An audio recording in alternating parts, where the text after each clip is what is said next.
The sun hung heavy in the sky that July morning, its relentless heat pressing down on everything in its path. The air was thick, almost suffocating, as if the world itself was holding its breath. I sat by the window, my gaze fixed on the empty terrace, lost in a fog of thoughts I couldn't quite untangle. The house was silent, save for the faint hum of the ceiling fan and the occasional drip of condensation from a water bottle left on the table. It was a silence I had grown accustomed to over the years, one that seemed to echo the emptiness I felt inside. My name is Emily.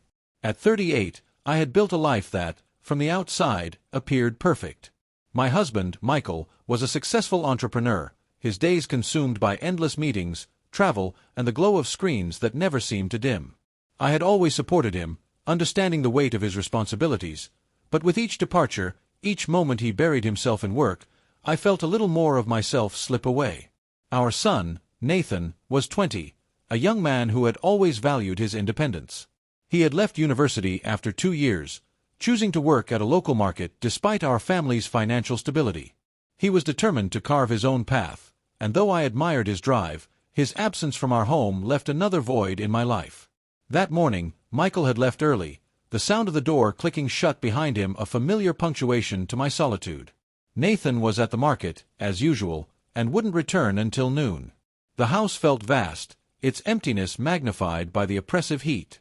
I sat there, my thoughts drifting, until the sound of footsteps broke the stillness. Nathan entered, his shirt clinging to his skin, beads of sweat tracing lines down his face. "It's unbearable outside, Mom," he said, dropping a bag of snacks on the table.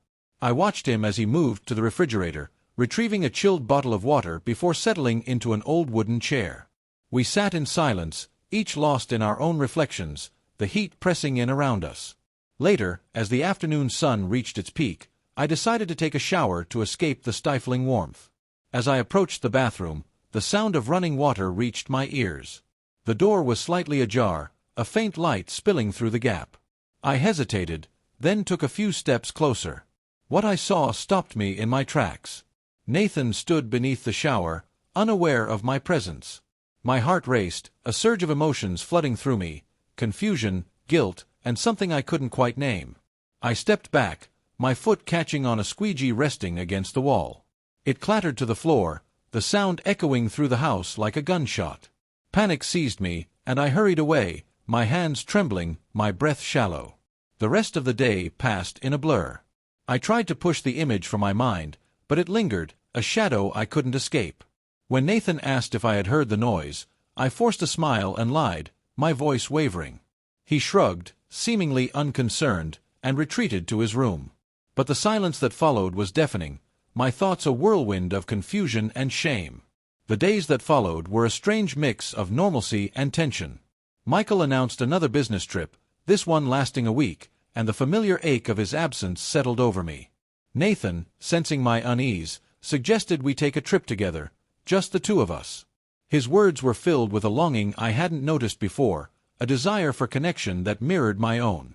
We spent hours talking, reminiscing about old family picnics and childhood adventures. For a moment, it felt as though the distance between us had vanished, replaced by a warmth I hadn't felt in years. But then, as the sun streamed through the window, casting patterns on the carpet, Nathan asked a question that shattered the fragile peace we had built. "Mother, did you watch me in the shower yesterday?" His voice was calm, but the weight of his words hung heavy in the air. My heart raced, my face flushed with embarrassment. He had known all along, yet he had waited until now to confront me. Before I could respond, he continued, his voice steady. "I love you," he said, "not as a son, but as someone who cherished another." His words left me speechless, my mind reeling with a storm of emotions I couldn't begin to untangle. What followed was a whirlwind of forbidden emotions and blurred boundaries. Our relationship shifted in ways I never could have imagined, the house that had once been a sanctuary now a tempest of secrets and guilt. But secrets, no matter how carefully guarded, have a way of surfacing. When Michael returned home unexpectedly one day, the fragile facade we had built began to crumble. The tension in the air was palpable, and I knew we couldn't continue down this path. That evening, beneath the soft glow of the balcony lights, I spoke to Nathan. "We can't keep doing this," I said, my voice trembling. "I love you as my son, and that's the only way this can be." He nodded, his eyes filled with sorrow, and in that moment, I saw the weight of our choices etched into his face. Our illicit romance ended quietly, but the pain lingered, a constant reminder of the lines we had crossed. Michael never discovered the truth.